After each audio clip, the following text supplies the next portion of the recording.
Hi guys. Hey. Hey everybody, I'm Axel Beers, the editor at Mauitime.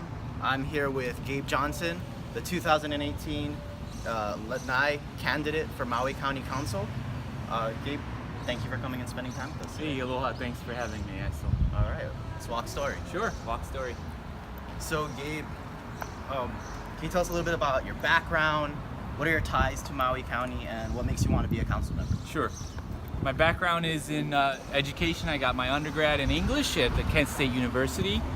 I switched from teaching. I used to teach at Lahaina Intermediate, but I got out of teaching because the cost of living, as we know, is so high. It's hard to be a teacher here.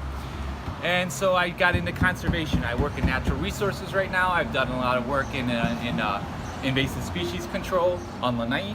So I do green collar right now. Right.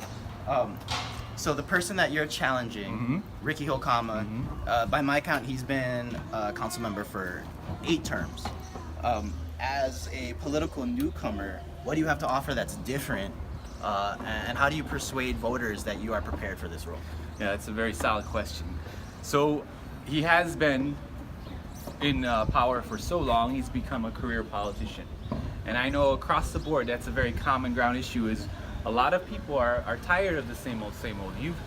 I would argue that he's had over 20 years to fix the problems that we are facing, and here we are 20 years later, not much has changed. It's still affordable housing, it's still wages, it's still environmental concerns.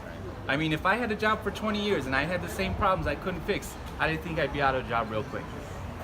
Okay, so if we look then at the county budget, right, which just passed this month, and which Ricky Hokama had a hand in passing, what would you change about that budget that was passed?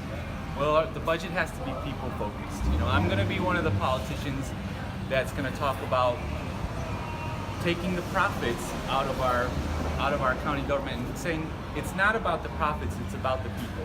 I mean, what do we try to manage? We try to manage parking lots that make a little extra buck for the county. That's not what people want. We want to have programs and nonprofits that are here to help the common folk. I'm a working class guy. I'm a single dad.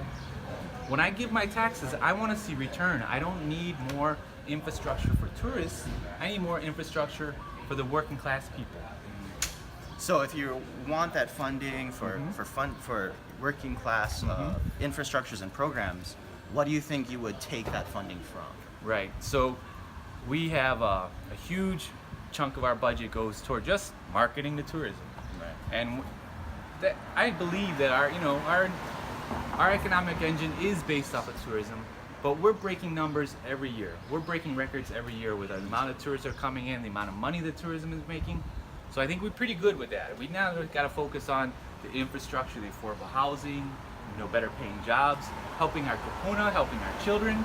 My daughter's future is come out of the high school, go into the hotel, go into the service industry, and yet we have huge money coming in that is,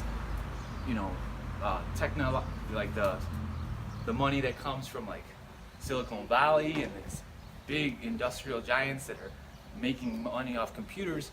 Well, then teach my kid to do code or do something in computers. But instead, the big money that comes to the island is making more waiters and more bellmen and more service industry jobs.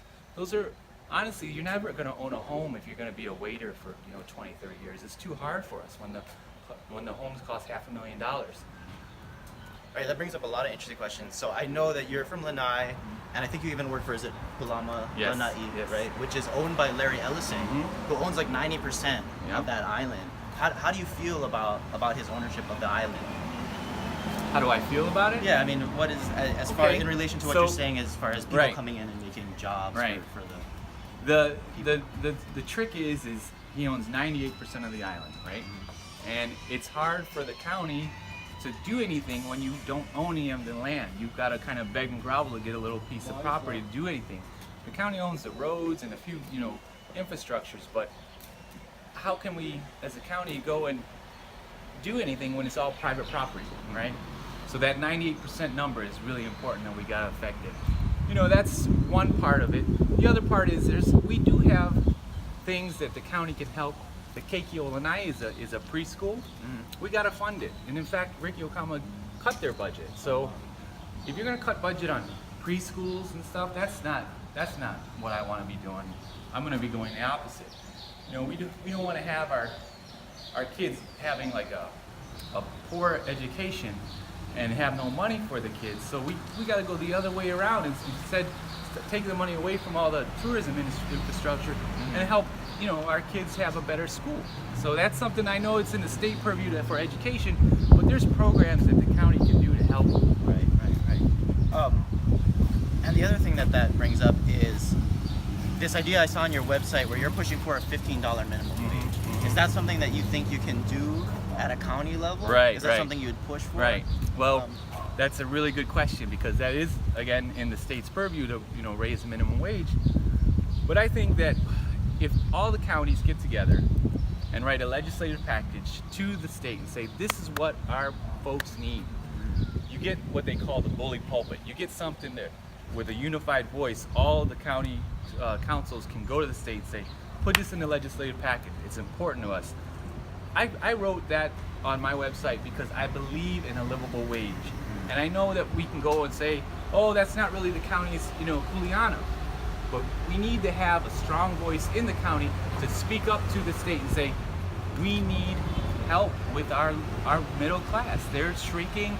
Look at the locals. They're leaving islands by numbers. You know, where are you going to go to get a job and get a house? You're going to go Vegas. You know, you got there's so many kids and young people that are leaving Hawaii and going to the mainland, and that's just the typical brain drain. We have to stop that. So you need a strong voice in the county to speak up to the state and say, you know, put your money where your mouth is, ante up and kick in and help our middle class. Well, all right, Gabe, we're at the Banyan Park here on the other end of Market Street.